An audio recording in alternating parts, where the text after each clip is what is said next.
मनसे आणि ठाकरेंची शिवसेना यांचा एक संयुक्त मोर्चा निघालेला आहे। सध्या नाशिक मधली ही थेट दृश्य आपण बघतोय। नाशिक महापालिकेमध्ये भ्रष्टाचार असणं किंवा मग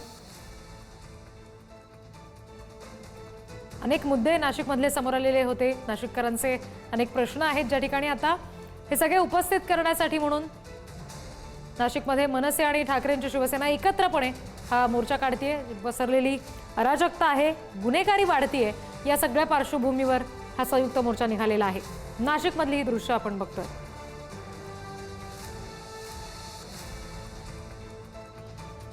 हनी ट्रॅप प्रकरण नाशिकचं खूप गाजलं, त्याचबरोबर कायदा सुव्यवस्था राखणे या ठिकाणी आवश्यक झालं असल्याचं म्हणत मनसे आणि ठाकरेंच्या शिवसेनेनं एकत्र येत हा मोर्चा काढलेला आहे।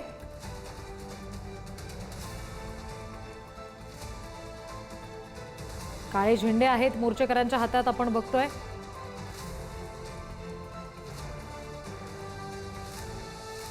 आणखी तपशील घेऊया प्रतिनिधी किरण ताजणे यांच्याकडून। किरण, आता हा मोर्चा नेमका कुठपर्यंत पोहोचलेला आहे आणि काय नेमकं म्हणणं आंदोलकांचं या सगळ्या दरम्यान आहे? खरं तर विविध समस्यांच्या पार्श्वभूमीवर मनसे आणि ठाकरेंच्या शिवसेनेच्या माध्यमातून हा मोर्चा काढण्यात आलेला आहे।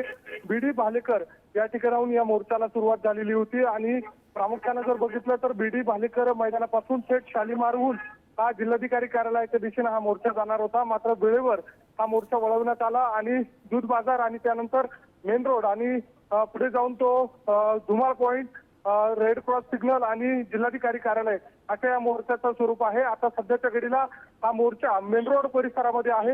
मोठ्या प्रमाणात या ठिकाणी व्यापारी असतात, ग्राहक असतात, त्यांची रेलचेल सुरू असते आणि अशा सगळ्या परिस्थितीमध्ये हजारोच्या संख्येनं या ठिकाणी जे मोर्चेकरी आहेत ते या मोर्चामध्ये सहभागी झालेले आहेत।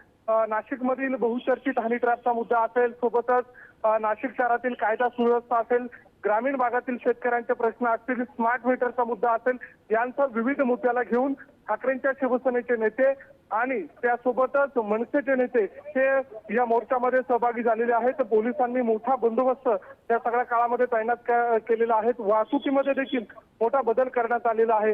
एकूणच या सगळ्या पार्श्वभूमीवर जर बघितलं तर राज्यामध्ये युतीची चर्चा सुरू असताना अशा सगळ्या परिस्थितीमध्ये ठाकरेंच्या शिवसेनेचे नेते आणि मनसेचे नेते हे मोर्चाच्या निमित्तानं या ठिकाणी त्यांची युती झाल्याचं दिसून येत आहे। ठाकरेंच्या शिवसेनेचे जर बघितलं तर संजय राऊत ते या मोर्चासाठी नाशिकमध्ये दाखल झालेले आहे। काही वेळातच ते या मोर्चामध्ये देखील सहभागी झाले। त्या सगळ्या पार्श्वभूमीवर मनसेचे जे नेते आहेत, बाळा नांदगावकर, संदीप देशपांडे, अविनाश अभ्यंकर, दिनकर पाटील हे सगळे या मोर्चामध्ये सहभागी झालेले आहेत। नाशिककरांच्या विविध मुद्द्याला घेऊन दोन्ही हे जे पक्ष आहेत ते या ठिकाणी आक्रमक होताना दिसून येत आहे। आता या सगळ्या दरम्यान जर बघितलं तर मेन रोड परिसरामध्ये मोठ्या संख्येनं मोर्चेकरी जे आहेत ते यामध्ये सहभागी झालेले आहेत। नाशिककरांना देखील, जिल्ह्यातील नागरिकांना देखील या मोर्चामध्ये सहभागी व्हावा अशा स्वरूपाचं आव्हान खरं तर या आयोजकांनी केलेलं होतं आणि त्या सगळ्या पार्श्वभूमीवर जर बघितलं तर हा मोर्चा जो आहे तो आता नाशिकमध्ये सुरू झालेला आहे।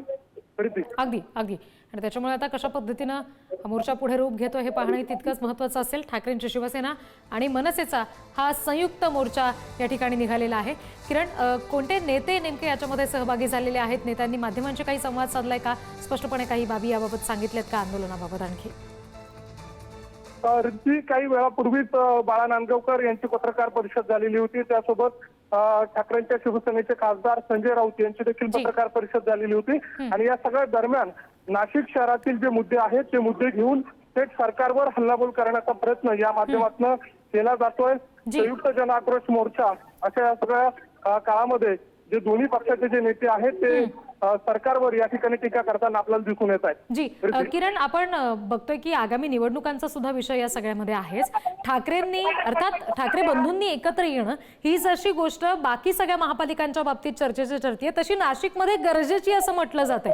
आज निघालेला संयुक्त मोर्चा हा आगामी निवडणुकांवर परिणाम टाकणारा असेल का? ठाकरे बंधूंची ताकद वाढवणार असेल का?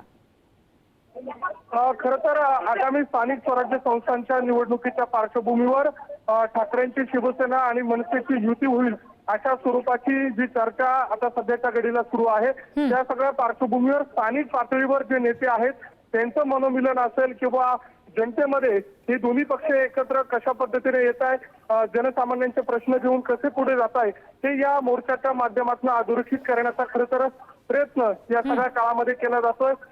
महत्वाची बाब म्हणजे नाशिकमध्ये काही वर्षांपूर्वी मनसेची सत्ता होती, त्या सगळ्या काळामध्ये केलेले प्रकल्प हे आताच्या घडीला कसे धुळखात पडलेले आहेत हे या निमित्तानं अधोरेखित करण्याचा देखील प्रयत्न आहे। दुसरा एक प्रयत्न म्हणजे या सगळ्या काळामध्ये नाशिक शहरामध्ये ड्रग्सचा मोठा सगळा मुद्दा जो आहे तो चर्चेत आलेला होता। देशभर याचे प्रस्ताव देखील उमटलेले होते। अशा सगळ्या परिस्थितीमध्ये पानटपऱ्यांवर सुद्धा ड्रग्ज मिळतं अशा स्वरूपाचा दावा करत ठाकरेंच्या शिवसेनेकडनं थेट सरकारवर टीका केली जाते। त्यामुळे एकूणच या सगळ्या काळामध्ये टीका करत असताना संजय राऊत यांनी थेट नाशिकचा नेपाळ केला जातोय अशा स्वरूपाची गंभीर टीका देखील केलेली आहे। त्यामुळे जे जनमानसांचे प्रश्न आहे आणि त्यासोबतच आगामी स्थानिक स्वराज्य संस्थांच्या ज्या निवडणुका आहे त्या निवडणुकीच्या पार्श्वभूमीवर मोर्चाच्या माध्यमातून जनमानसामध्ये दोन्ही पक्ष एक आलेले आहेत आणि आता ते त्यांच्या विविध मुद्द्यांना घेऊन या सगळ्या काळामध्ये कशा पद्धतीने रस्त्यावर उतरताय, थेट रस्त्यावरची लढाई कशा पद्धतीने लढताय हा एक संदेश या माध्यमातून देण्याचा प्रयत्न आयोजकांचा दिसून येतोय। रिद्धी जी अगदी, आणि त्याच्यामुळे आता प्रत्यक्ष ज्यांच्या नेतृत्वात हा मोर्चा निघालेला आहे, बाळा नांदगावकर आहेत, संजय राऊत आहेत, इतरही ठाकरेंच्या शिवसेनेचे आणि मनसेचे नेते आहेत, ते नेमके आता माध्यमांना काय प्रतिक्रिया देत आहेत हे पाहणंही तितकंच महत्त्वाचं आणि औत्सुक्याचं असेल। कारण नाशिकमधली ही थेट दृश्य आपण बघतोय ही मोर्चाची दृश्य आहेत। मोर्चा ठाकरेंची शिवसेना आणि मनसेनं संयुक्तरित्या काढलेला आहे।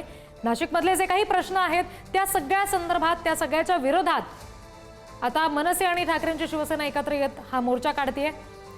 शेतकऱ्यांवरचे प्रश्न असतील किंवा मग हनी ट्रॅप सारखं प्रकरण नाशिकमध्ये घडलं, गाजलं, महापालिकेतला भ्रष्टाचार आहे, शिवाय महिला सुरक्षेसंदर्भातले काही प्रश्न आहेत, या सगळ्या बाबतीत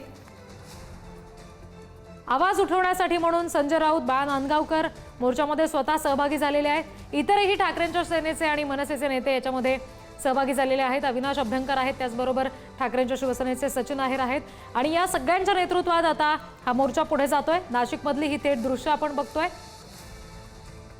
पुन्हा एकदा प्रतिनिधी किरण यांच्याशी आपण या संदर्भात बोलूया। किरण, आता हा जो मोर्चा निघालेला आहे या सगळ्या संदर्भात जे नेते आता उपस्थित आहेत, संजय राऊत आहेत किंवा मग बाळा नांदगावकर आहेत, हे सगळेजण इथं सभेत रूपांतर होणार आहे का मोर्चाचं? ते कुठलं भाषण करणार आहेत का? इथल्या उपस्थितांना संबोधित करणार आहेत का?